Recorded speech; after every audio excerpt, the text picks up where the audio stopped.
Veterans Day was celebrated for the first time 100 years ago today on November 11th. John Liggett had just been born. He later played a part in one of the most famous battles of World War II. MTN's Russ Riesinger was fortunate enough to spend some time with the 100-year-old Montana veteran. Here's his story as we honor all who served.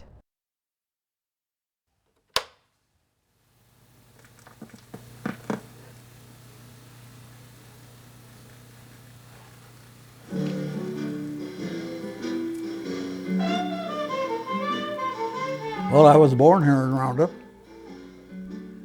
I guess I've lived here all my life. We lived in a big old two-story house on 519 2nd Street West. That was, well, I was born there. It's just an ordinary town, a small town. I've always liked it here. I expect I'll probably die here, but there's no hurry. John Liggett has spent nearly all of the 100 years he's lived in Roundup. But in World War II, Liggett was thousands of miles away in the Pacific Theater, where he did his part in one of the most famous battles of the war. It says on my discharge that I was in ground combat on Iwo Jima. So I was in ground combat, whatever that means.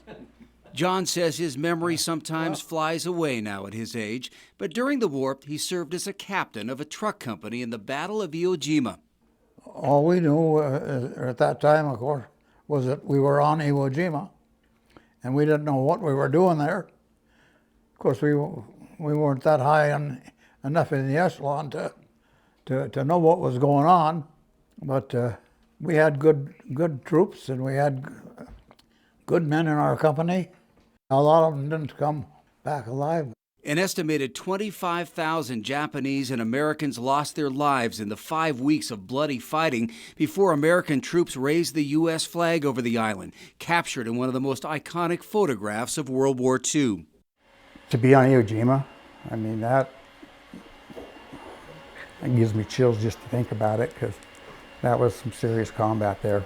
John's son David says his father was determined to enlist and defend his country after the Japanese bombed Pearl Harbor. Initially, he was turned down because of his eyes, and he didn't give up. He kept trying, because he had that drive, that devotion to serve the country.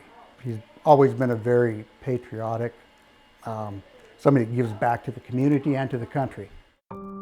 After the war and a brief stint in college, John returned to the place where he was born, raised a family, and was married to his wife nearly 70 years before she passed away. Always a familiar face around town, and someone who his son says has always tried to support other veterans. I remember as a kid, every year he would go to his Army outfit reunion. His company would have a reunion somewhere. And I also remember many times people that served under him would reach out to him when they needed help in life. And he was always willing to do what he could to help them get through a tough spot. And that's the way he treated everybody, myself especially.